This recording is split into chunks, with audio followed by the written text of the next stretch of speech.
All right, everyone, get ready because today we're doing a deep dive all about confidence.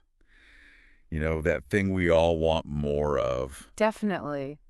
We're looking closely at this really interesting episode of the Fluent English Podcast. Oh, cool. It is full of really fascinating takeaways.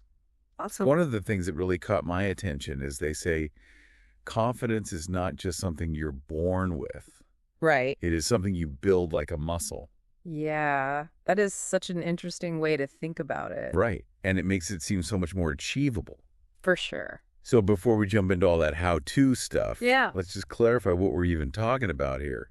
What is confidence? Well, the Fluent English Podcast had a really clear definition, which I really appreciated. They made a distinction between self-confidence and social confidence. Oh, that's interesting. Yeah, self-confidence is that deep down belief in your own abilities and your own qualities. Okay. It's that inner knowing that you are able to handle whatever challenges come your way and navigate all of life's ups and downs. I like that. Yeah, and then social confidence is that feeling of being comfortable and at ease in social situations. Okay. So whether that's meeting new people or speaking up in a group or just those everyday interactions that we all have. Gotcha. So two different types, but obviously very related. And I think what is cool is that the podcast says that these two types of confidence are really connected. You know, they say that self-confidence is the foundation for social confidence. So the more you believe in yourself, the easier it becomes to connect with other people and to express yourself authentically. Right, because when you have that strong sense of self-belief, all of those social situations feel so much less daunting. Yeah. You are not as worried about what everyone else is thinking because you really trust in your own value and your own worth. But, you know, it's not just about feeling good. Okay. This podcast emphasizes how there are tangible, real-world benefits. Yes. Give me those benefits. Let's hear them. Okay, so one of the things they mentioned is how confidence can lead to better decision-making. Oh. So when someone believes in themselves and their abilities, they're more likely to trust their instincts and to make decisions in a very convicted way. Yeah. Rather than second-guessing themselves all the time, which can waste so much time and energy. Oh, for sure. Yeah. I know when I'm feeling confident, I just make decisions so much more easily. Yeah, exactly. And the podcast also said that confidence can really improve relationships.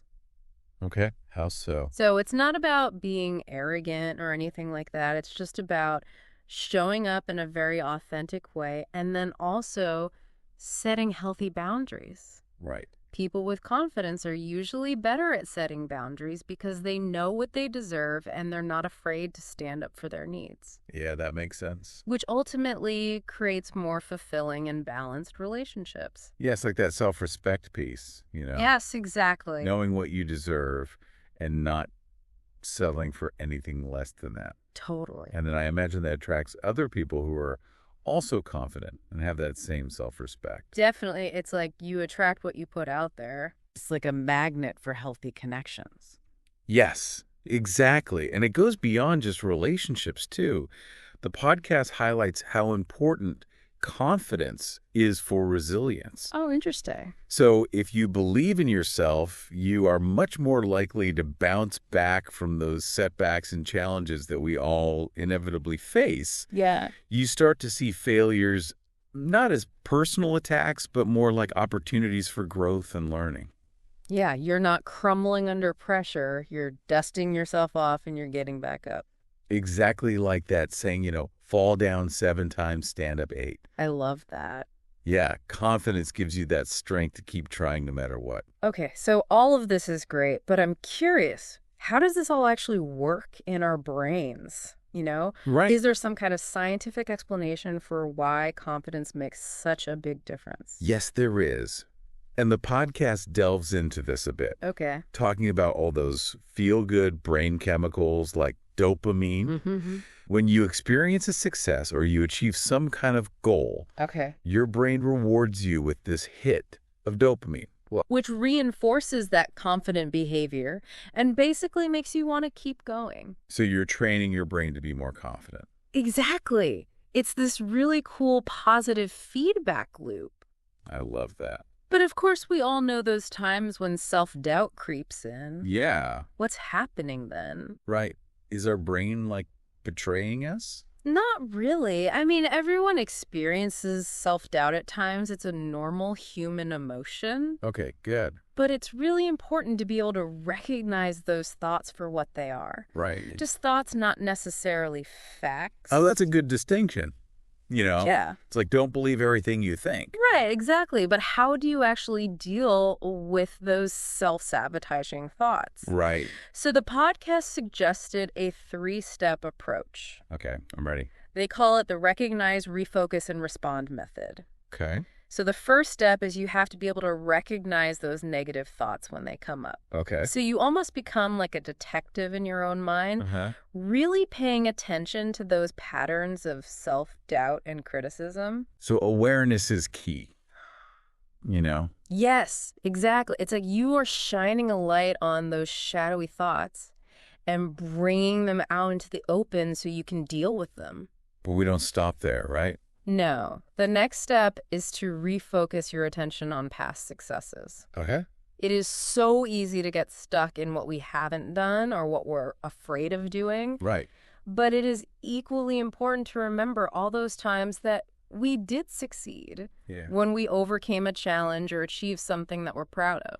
Yeah, I actually started doing this thing where I keep like a victory log. Oh, cool. I'll write down things big or small that I'm proud of that I've achieved. That's awesome. And it's so motivating to look back and be like, oh, wow, I've come a long way. Yeah, it's like you are building a whole library of evidence to use to combat all of those negative stories. Because when self-doubt creeps in and says you can't do this, you can come back and say, oh, but actually I've done this before. Yeah. I can do it again. I love that.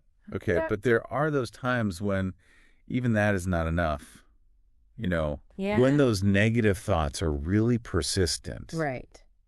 What do we do then? That is where that third step comes in that response step. And it might seem a little bit counterintuitive, but the podcast suggests that you actually try to embrace those negative thoughts.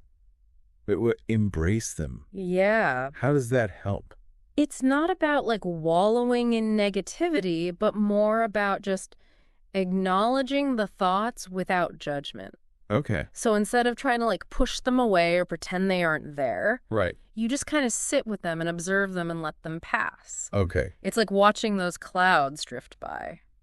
Okay, so we're accepting that those thoughts are there, but we're not going to let them control us. Exactly. You are developing a sense of detachment from the thoughts, understanding that they are just thoughts, not necessarily facts. Right. And they don't define you or your abilities. Nice. And then once you've done that, you can start to reframe them.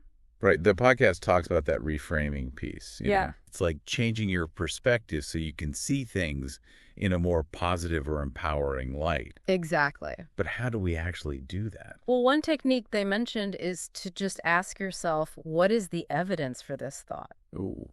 So it's like you're putting your negative thoughts on trial. Right. And a lot of times when we really examine the evidence, we find that those beliefs are often based on fear or assumptions that are not necessarily true.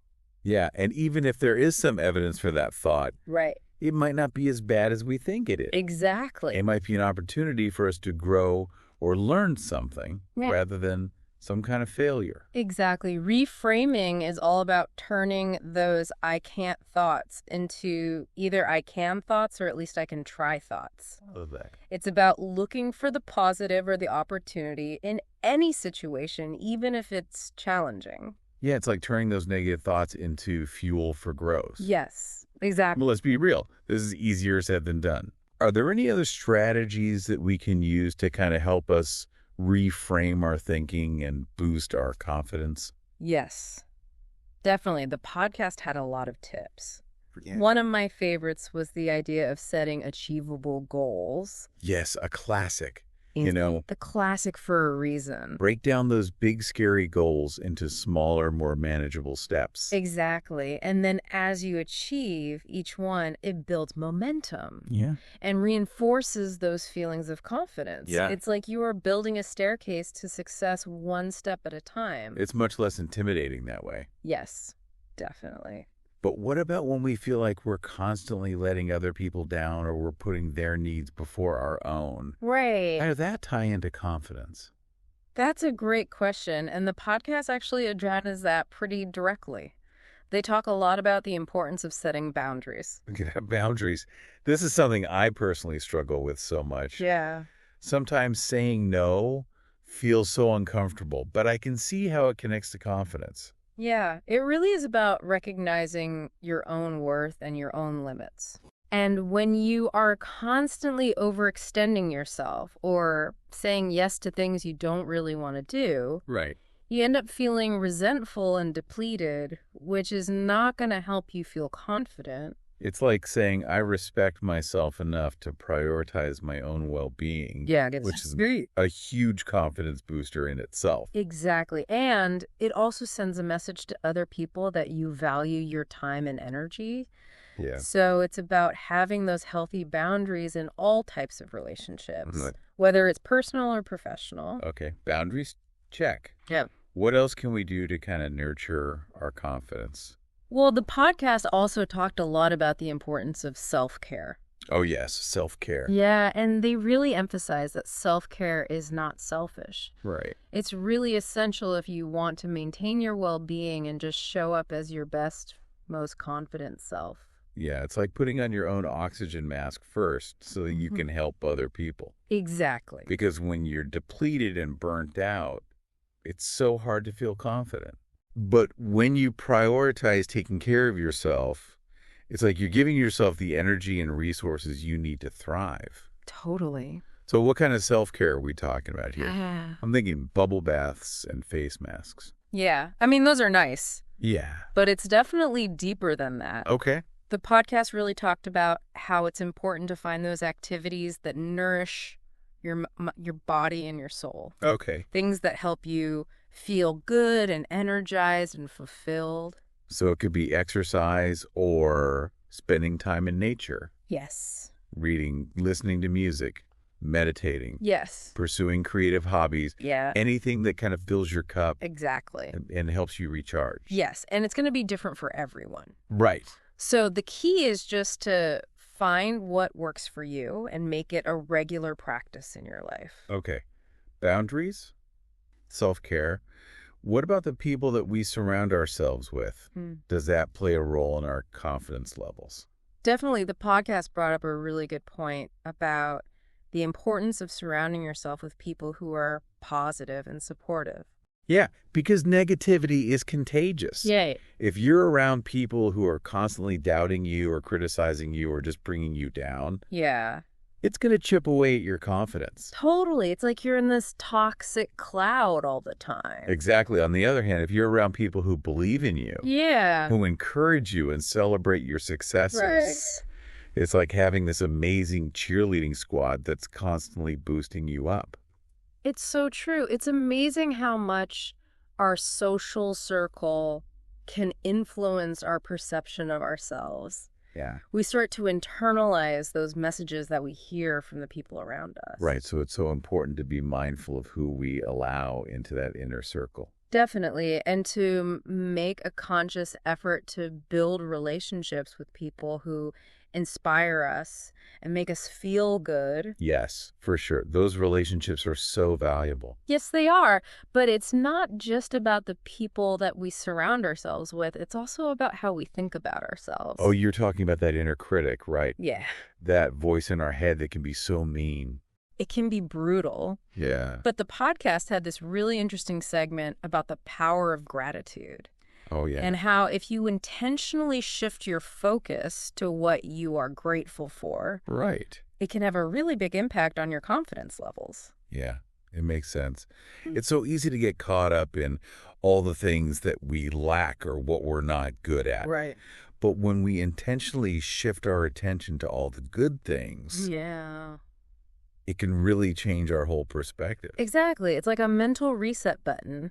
You know, when you're feeling down or insecure, focusing on all the good things can really help to reframe your thinking and improve your mood. And those good things don't have to be big things, right? No, not at all. It could be something as simple as like a sunny day or a warm cup of coffee. Totally. Or even a nice gesture from a stranger. Exactly. The key is just to make it a practice, you know? Right. Whether you keep a gratitude journal or you write thank you notes or you just take a few moments each day to reflect on all the things that you are grateful for. The more that we do that, the more we start to see the world through a lens of abundance rather than scarcity. Yeah. That can have a really positive effect on our confidence. I love that gratitude is so simple but so powerful. It is.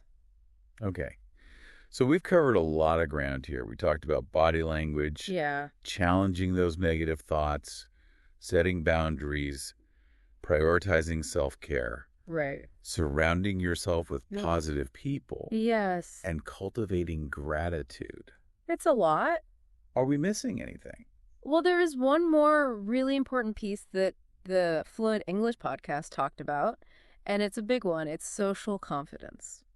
Social confidence, that's a whole other beast. It is. Social situations can be so intimidating. Yeah. Especially for those of us who are a little more introverted. I hear you, but don't worry. We're going to cover all of that in the next part of our deep dive. Okay, great. We'll explore all those strategies for navigating social situations with more confidence and more ease. Awesome. I can't wait. All right, so we've talked about why confidence is so important and why we should care about it.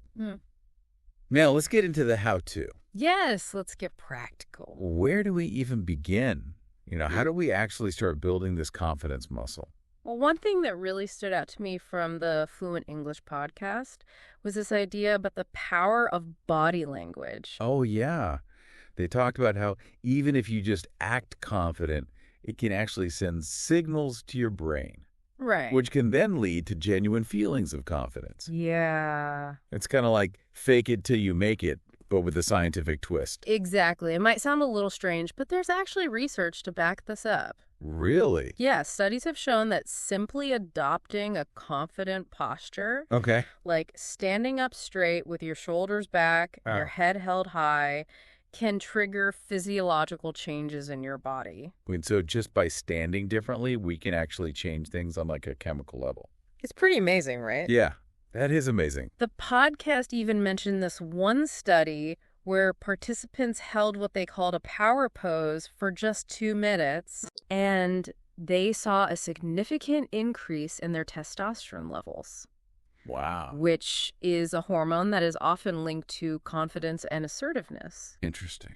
And at the same time, they saw a decrease in their levels of cortisol, which is the stress hormone. So it's like you can actually fake it till you make it on a hormonal level. Pretty much. Wow. I'm definitely going to be paying more attention to my posture from now on. Me too. But how do we deal with those pesky negative thoughts? Yeah. You know, those thoughts that can really sabotage our confidence. Right. Well, that's where the recognize, refocus, and respond method comes in. Right. Remember, that first step is all about recognizing those negative thoughts as they pop up.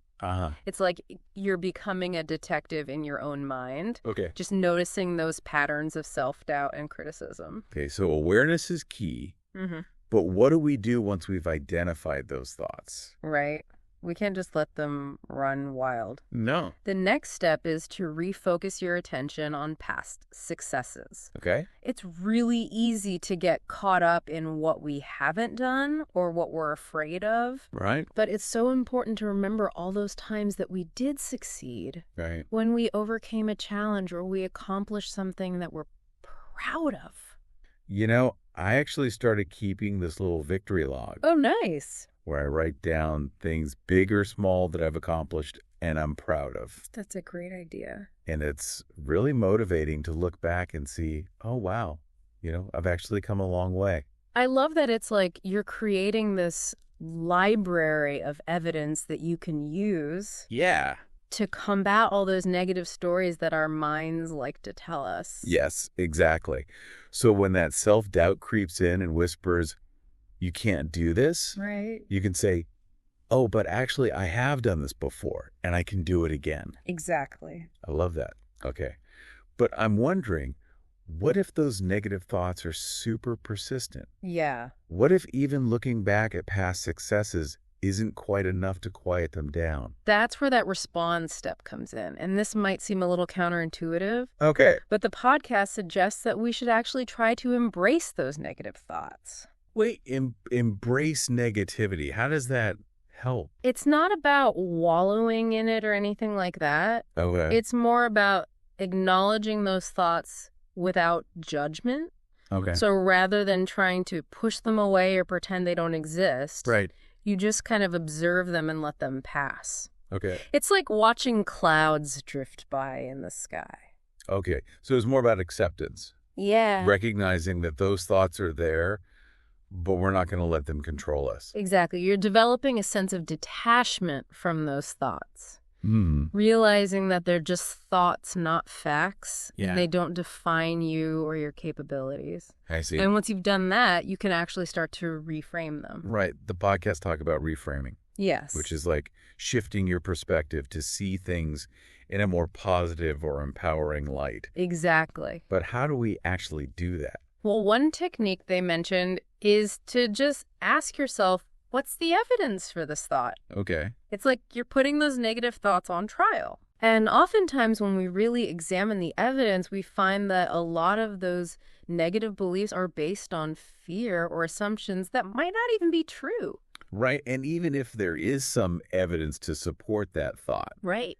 it might not be as bad as we initially thought. Exactly. It could actually be an opportunity for us to learn and grow. Exactly. Reframing is all about turning those I can't thoughts into I can thoughts, or at least I can try thoughts. I love that. It's about finding the positive or the opportunity in every situation, even the challenging ones. It's like turning those negative thoughts into fuel for growth. Yes, exactly. But let's be honest, it's easier said than done. For sure. Are there any other strategies that we can use to help us reframe our thinking and boost our confidence? Yes. Definitely. The podcast had tons of great tips. One of my favorites was the idea of setting achievable goals. Oh, yeah. Breaking down those big, scary goals into smaller, more manageable steps. Exactly. And then each time you accomplish one of those smaller goals, it builds momentum and reinforces those feelings of confidence. It's like you're building a staircase to success one step at a time. And it feels so much less overwhelming that way. Absolutely. But what about when we feel like we're constantly letting other people down or we're putting their needs before our own? You know? Yeah. How does that tie into this whole idea of confidence? Well, that's a great point, and the podcast addressed that directly. Okay. They talked a lot about the importance of setting boundaries. Boundaries. Oh, man. This is something I personally struggle with so much. Yeah, it's hard. Saying no can feel so uncomfortable, but I can see how it relates to confidence.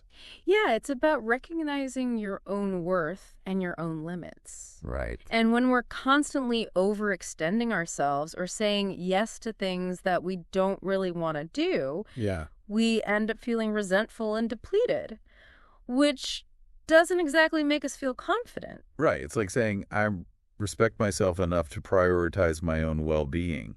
Exactly. Which is a huge confidence boost in itself. Exactly. And it also sends a message to other people that you value your time and your energy. That's a good point. It's about establishing those healthy boundaries in all your relationships, whether it's personal or professional. Okay. Boundaries. Check. What else can we do to nurture our confidence? Well, Bosscast also talked a lot about self-care. Self-care, yes. And they emphasized how self-care is not selfish. Right. It's actually crucial for maintaining your well-being and for showing up as your best, most confident self. Yeah, it's like that saying, put on your own oxygen mask first before helping others. Exactly. Because when you are feeling depleted and burnt out, it's really hard to feel confident. For sure. But when you prioritize taking care of yourself, you're giving yourself the energy and the resources that you need to really thrive. Totally. So what kind of self-care are we talking about? Like bubble baths and face masks? I mean, those are great. I like those. But it goes a little deeper than that. Okay. The podcast really emphasized how it's about finding those activities that nourish your mind, body, and soul. Right. Things that truly make you feel good and energized and fulfilled. So it could be exercise or spending time in nature. Yeah. Reading, listening to music meditation. Yeah. Pursuing creative hobbies. Anything that fills your cup. Exactly. And helps you recharge. Yes. And it's going to look different for everyone. Right. The key is to just find what works for you and make it a regular practice in your life. Okay, boundaries, self-care. What about the people that we surround ourselves with? Right. Does that impact our confidence levels? It definitely does. The podcast made a great point about how important it is to surround yourself with positive and supportive people. Yeah, because we know that negativity is contagious. It really is. And if you're constantly surrounded by people who doubt you or criticize you or just bring you down, it's going to chip away at your confidence. It's like you're constantly breathing in this toxic cloud. Yeah, exactly. Yeah. But on the other hand, when you're surrounded by people who believe in you and encourage you and celebrate your successes, it's like having this amazing cheerleading squad. Yes. That's constantly boosting you up. It's amazing how much our social circle can influence how we see ourselves. You know, we start to internalize those messages that we hear from the people around us. Right. So it's so important to be mindful about who we let into that inner circle. Definitely. And to consciously seek out those connections with people who inspire us and lift us up. Yeah, those relationships are like gold. They really are, but it's not just about the people we surround ourselves with. Okay. It's also about how we think about ourselves. You're talking about that inner critic? Yes, the voice in our head that can be so mean. Oh, it's brutal. It can be, but the podcast had this really interesting segment about the power of gratitude and how intentionally shifting your focus to all the things that you're grateful for can have a big impact on your confidence levels. Yeah, it makes sense because it's so easy to get caught up in what we lack or what we're not good at. Right. But when we can intentionally shift our attention to all the good things in our lives, it can really change our whole perspective. It's like this mental reset button, you know, when you're feeling kind of down or insecure, focusing on the good can help to reframe your thinking and lift your mood. Yeah, and it doesn't have to be big things. No. It could be as simple as a sunny day or a warm cup of coffee. Exactly. Or a kind gesture from a stranger. The little things matter. Yeah. The key is to make it a practice. Right. Whether that's keeping a gratitude journal or writing thank you notes or just taking a few moments each day to reflect on all the things that you're grateful for. Yes. The more we do that, the more we start to see the world through a lens of abundance rather than scarcity. Yeah. And that can have such a positive impact on our confidence. I love that gratitude is such a simple but powerful practice. It really is. Okay, so we've covered a lot here. Mm-hmm. We've talked about body language. Yeah. Challenging those negative thoughts. Setting boundaries. Prioritizing self-care. Surrounding ourselves with positive people. And cultivating gratitude. It's a lot. Are there missing in it? Well, there is one more key area that the Fluent English Podcast talked about, and it's a big one. It's social confidence. Social confidence. Yes. That's a whole other beast. It is. Social situations can be so intimidating. Oh, especially for people who are a little bit more introverted. I hear you, but don't worry. We're going to dive into all of that in our next segment. Okay, good. We'll explore all those strategies for navigating social situations with more confidence and ease. Awesome. I can't wait. Me too. All right, so it's time to tackle the social jungle. Yes. I have to say, this is where I need the most help. I think a lot of people feel that way. You know, sometimes those social situations just feel like a minefield. Right. It's so easy to feel like you're the only one who struggles. But the truth is that social confidence, just like self-confidence, is a skill you can build. Okay, that's good to know. Yeah. And the Fluent English Podcast had some really helpful tips. Okay, my all ears. Let's hear them. So one of the things they really emphasized was the importance of good communication skills. Okay. Which might seem kind of obvious. Right. But It's like the foundation, you know? Yeah. If you want to have confidence, social interactions, if you're able to express yourself clearly and listen, well, it really takes a lot of the pressure off. Yeah, makes sense. If you feel like you can actually get your point across and you can understand what other people are saying, right, it just makes the whole interaction feel a lot smoother. Exactly. So what does effective communication actually look like, in practice? So the podcast talked about active listening as being super important. Okay. It's not just about hearing what the other person is saying. Right. It's about really engaging with their words. Okay. Asking clarifying questions, showing that you're genuinely interested. So it's about really being present in the conversation. Yes, exactly. Not just waiting for your turn to speak. Right. And I'm definitely guilty of that sometimes, thinking about what I'm going to say next instead of really listening to what the other person is saying. We've all been there. But when you can really listen and engage, it creates a connection. Right. And it makes the whole interaction feel more natural and more enjoyable for everyone involved. Yeah, I like that. And then, of course, clear expression is important, too. Right. Being able to articulate your thoughts and feelings in a way that other people can understand. Yeah, that's key. It's really important for confident communication. Okay. Active listening, clear expression. Got it. Yes. But sometimes, even when you're a good communicator, those social situations can still feel really intimidating. Right. Any advice for overcoming that initial fear or that awkwardness? Right. So this is where I thought the Fluent English podcast offered a really interesting perspective. Okay. They suggested embracing vulnerability. Wait, vulnerability. How does that help? I know it sounds kind of counterintuitive, but their point was that by being authentic and open, by letting people see your true self, you actually become more relatable and more approachable. So it's about letting go of that need to appear perfect and just being yourself. Exactly. Flaws and all.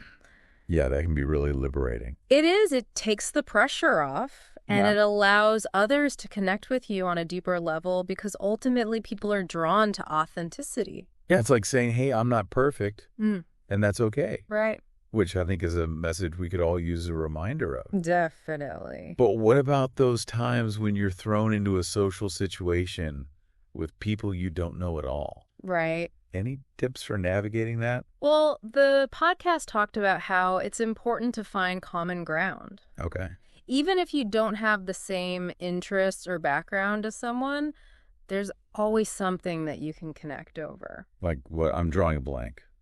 It could be something as simple as the event that you're both at. Okay. Or a recent news story, or even just the weather. Okay. Or maybe you comment on something you notice in your surroundings. It's really just about finding that spark that can start a conversation and help you get to know the other person. Okay, so it's about looking for those little points of connection. It's those shared experiences that can bridge the gap. Right. It takes the pressure off of trying to be like super witty or interesting right away. Right. Or having the perfect opening line. Exactly. And remember, most people love to talk about themselves. That's true. So asking questions, showing genuine interest. Yeah. It's a great way to keep the conversation going and make the other person feel heard. Yeah, that's a good point. It kind of takes the focus off of yourself. Right. Which can definitely help with those nervous feelings. For sure. But let's be real. Sometimes just the thought of putting yourself out there socially can feel really overwhelming. Yeah. So the Fluent English podcast emphasized that just like any other skill, social confidence takes practice. Right. The more you do it, the more comfortable you'll become. Exactly. Yeah. So go to those events, join that club, strike up conversations with people you meet throughout your day. Okay. The more you do it, the less scary it will feel. Okay. So it's about getting out of our comfort zone. Yes. Challenge yourself to talk to someone new, to initiate a conversation, to speak up in a group, even if you're feeling a little nervous. Right. It's like those small steps we were talking about earlier. Yeah. Each interaction, even if it's a little awkward or uncomfortable at first, is a step toward building your social confidence. And it's okay to make mistakes. Absolutely. Social interactions are rarely perfect. Right.